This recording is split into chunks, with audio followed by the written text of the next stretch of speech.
Et alors, il y a vos interviews aussi, Gilles Boulot. Vous avez eu Bernard Tapie récemment, Nicolas Sarkozy.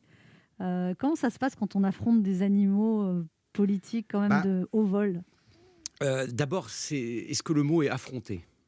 Vous avez, pour les deux personnes que vous mentionnez, Sarkozy et Bernard Tapie, c'est des animaux politiques pour l'un et un animal médiatique et des affaires et du sport pour l'autre.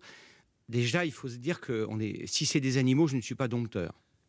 Et je ne suis pas en safari. Je ne suis pas là pour les humilier, me faire dominer ou me laisser dominer. Donc, on te dit c'est des personnalités hors normes, ça qu'on Elles veut sont dire. hors normes. Elles ont une énergie vitale, et surtout, elles ont un point commun. Alors, c'est intéressant que vous disiez ça. C'est que Sarkozy et Tapie ont un point commun. C'est que les deux se construisent, peut-être avec de l'artifice, mais contre l'intervieweur. Oui, c'est ça. Non pas qu'ils aient quelques sentiments à mon égard, c'est pas ça, mais ils disent ça peut pas être tiède. Du coup, c'est jamais ennuyeux.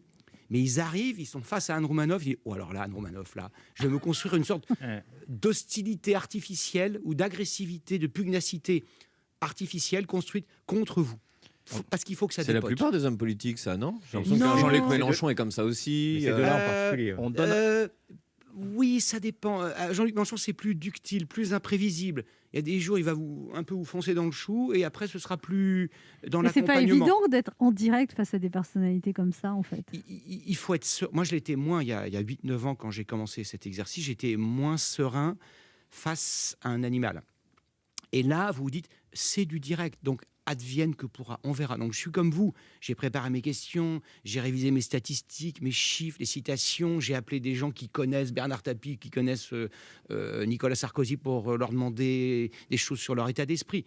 Une fois que vous êtes là, il se passe ce qui se passe. Dans le cas de Bernard Tapie, par exemple, j'avais un petit peu parlé avec lui avant pour qu'il accepte de venir. Et il me semblait, erreur de ma part, il me semblait qu'il était plutôt volontaire pour raconter cette nuit affreuse durant laquelle il était agressé avec sa femme dans sa maison. Et la raison pour laquelle nous l'avions invité, c'est pas parce que c'était pas dans l'air du temps, c'est pas parce qu'il y avait un procès le 10 mai ou parce qu'il combat très courageusement la maladie, c'est parce qu'il avait été agressé, saucissonné, comme on dit, qu'il ne s'était jamais exprimé en radio ou en télévision. Donc on l'invite, et donc je pensais qu'il allait décrire ça.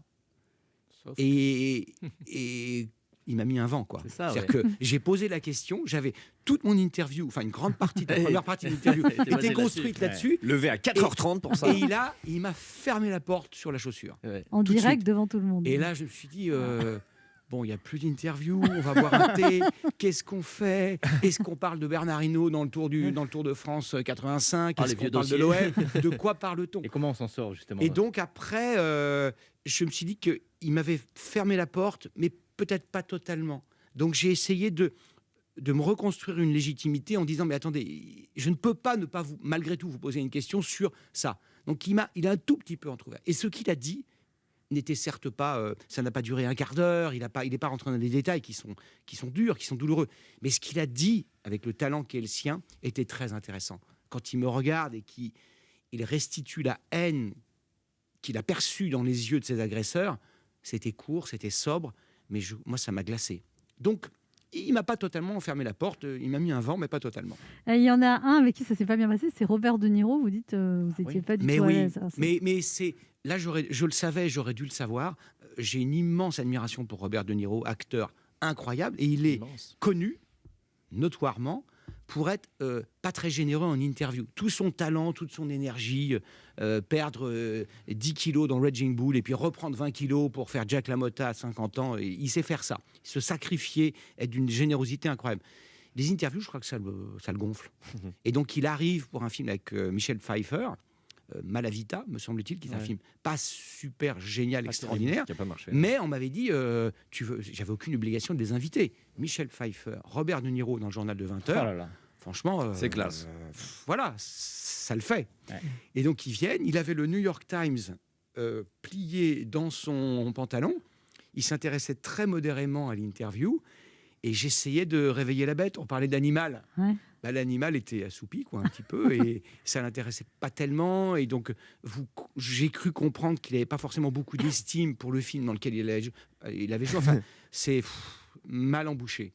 Donc ça va. Et vous avez quelques minutes, quelques lambeaux de la vie et de la pensée de Robert De Niro et de Michel Pfeiffer. Puis eux-mêmes se regardaient en chien. Enfin, ils étaient plus froids l'un avec l'autre que moi avec vous, alors que je suis séparé par un plexi. Vous n'avez pas demandé You fuck my wife. You fuck my wife, voilà. J'ai fait, You fuck my wife.